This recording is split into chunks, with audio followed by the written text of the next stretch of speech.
where Liverpool can win and lose the Champions League. The Champions League resumes on Tuesday as 16 teams look to another step towards Madrid in June. After all 4 Premier League clubs advanced to the knockout stages, chances of the competition having English representation deep into the tournament is high.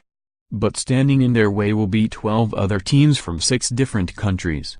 The likes of Real Madrid and Barcelona are obvious favorites, but dark horses such as Lyon, Atletico Madrid and Borussia Dortmund also lurk. We have compiled the runners and riders for Europe's premier competition, and dissected the tactical battles that await Liverpool if they are to lift their 6th European Cup in the Spanish capital. After winning the Europa League last season, Diego Simeone's team have returned to the Champions League with a pedigree of European champions. His team are renowned for their hard-working and efficient defensive style, but it's worth noting that the talent in the squad is almost unrivaled. Players such as Antoine Griezmann, Koke, Saul, Oblak, Lemar and Diego Godin are included to name but a few, and the former finalists will ultimately pose a tricky tactical threat for whoever they face. The Spanish side have the 3rd best defense in the tournament according to expected goals, having been expected to concede just 4.59 during the group stage. Cristiano Ronaldo is attempting to be the first player to win the tournament for 4 consecutive years, having moved to his new club in the summer. Now at Juventus, the Portuguese has continued where he left off in Madrid by scoring decisive goals regularly, as he's currently the top scorer in Serie A with 18 goals. The opportunities to score have been manipulated by head coach Max Allegri, who's adjusted the play of his team to include more crosses as a means of utilizing Ronaldo's aerial prowess. Real Madrid are the only side left in the competition to have hit more crosses than the Turin side, with 161 to 126. Ultimately, the current Juventus team consists of seasoned pros and the side have mastered the art of winning. The Italian champions will certainly take some beating. One of the favorites in the competition is Manchester City. Pep Guardiola continues to chase the club's first ever Champions League trophy, with the club providing the Spaniard with incredible depth to minimize any potential hurdles along the way. Guardiola's team are still currently competing on all 4 fronts, and the prospect of the quadruple looms, but the Champions League has thus far remained out of their grasp. City have scored the most goals in Europe so far this season based on all competitions, and arguably have the best attack in the tournament. Arguably one of the weakest remaining teams in the competition is Schalke.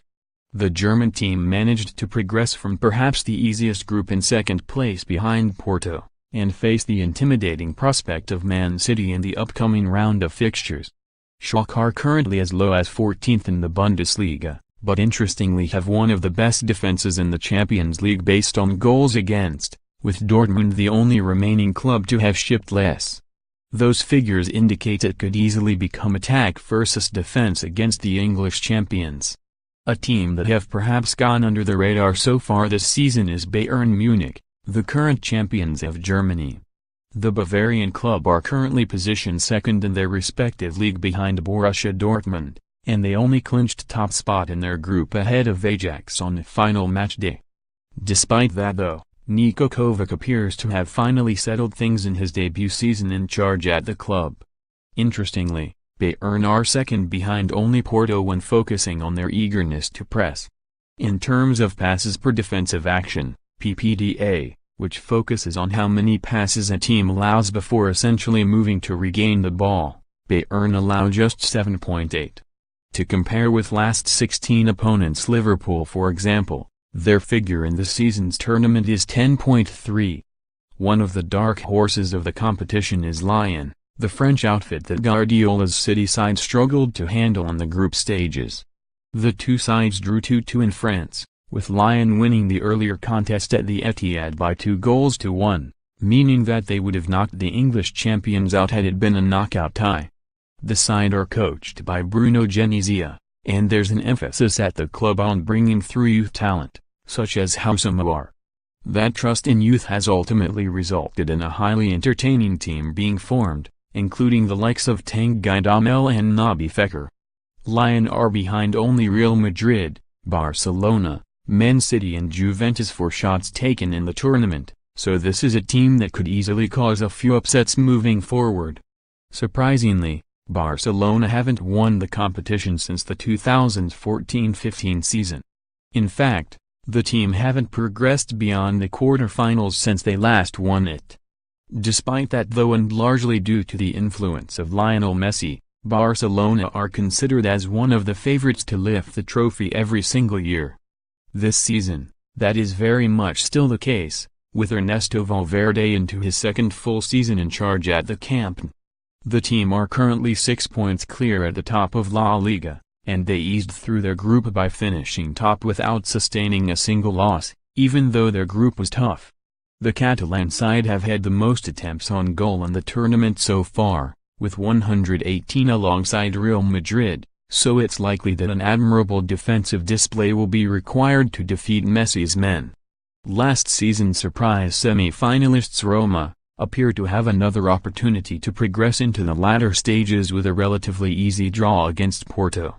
The Italian side are currently 6th in Serie A and they progressed from Group G in second place behind the holders, Real Madrid. Despite their average domestic form though, Roma have a squad full of exciting attacking tools, and they ranked above the likes of Real Madrid, Napoli, Lyon and Tottenham in the group stage in terms of expected goals, XG. The only Portuguese side remaining in the tournament is FC Porto. Impressively, Sergio Conceição's team are the third top scorers in the competition so far, behind only Man City and PSG with 15 goals. They're also well drilled defensively though, with a narrow shape that forces teams to attack using the flanks.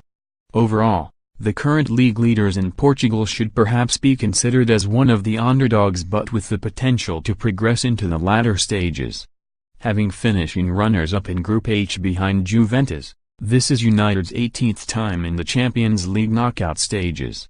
Additionally, they can boast an impressive recent record across the continent, losing just 5 of their previous 26 European matches home and away, W16, D5. Despite this being Ole Gunnar Solskjaer's first tie in the Champions League proper as a coach, he oversaw 8 qualifiers while in charge of Molde, W3, D4, L1. With United winning 10 of Solskjaer's first 11 games, they can make a real tilt towards the final. PSG currently sit top of Ligue 1 with 2 games in hand and a 10-point cushion over second-placed Lyon, therefore all of their attention will be switched to progression in this season's Champions League. Despite this being their 7th successive campaign in which they have reached the round of 16, they are yet to match their 1994-95 achievement of reaching the semi-finals. In fact, PSG have lost at this stage in each of the last 2 seasons. That being said, Thomas Tuchel's men are the competition's leading scorers this season with 17 and remain one of the favorites to lift the trophy in May. Domestically, Spurs remain on the coattails of Manchester City and Liverpool in the race for the Premier League title. However, they only just escaped Group B in this season's competition. Despite having just 1 point after 3 matches, Spurs managed to pip in Turin to second place behind Barcelona to reach to knockout stage of the CL for just the 3rd time. Tottenham under Pochettino can never be written off, but he will have to improve on their record of never winning a home match in the CL knockout rounds, D1L2, if they are to have any chance. Dortmund have enjoyed a prosperous domestic season so far and are on course to beat Bayern to the Bundesliga title. Lucien Favre's men's success has been largely built on solid defensive foundations this season. With an impressive tally of just 2, they have conceded the fewest goals in the Champions League so far. They can also boast the highest number of clean sheets in the competition this season, 5, suggesting that only a strong attack can break down their resolute defense. The Dutch powerhouses have reached the last 16 of the Champions League for the first time since 2005-06. Along with Porto, Bayern, Barcelona and Lyon, they are unbeaten so far in the competition. They won their first 5 games before a 3-3 draw against Bayern on matchday 6 resulted in them finishing second behind the German club in Group E impressively, Erik ten Hag's exciting young side are the sole team still involved who came through qualifying stages. The other 15 qualifiers exited at the group stage. Despite a turbulent domestic season in which they dropped as low as 6th in La Liga, Real Madrid have climbed back up to 2nd and closed the gap on Barcelona to just 6 points. On the continent, they remain kings of Europe, having won the previous 3 tournaments. The holders come alive on this stage and have been semi-finalists or better in each of the last 8 seasons. This is the 49th European Cup campaign for Los Blancos. Nobody has featured in more than them. Ronaldo scored or assisted 51.51% of Madrid's Champions League goals last season before departing for Turin in the summer. In his absence, Gareth Bale has stepped up significantly. The Welshman has been a key figure in this campaign and has been involved in 41.66% of their CL goals so far.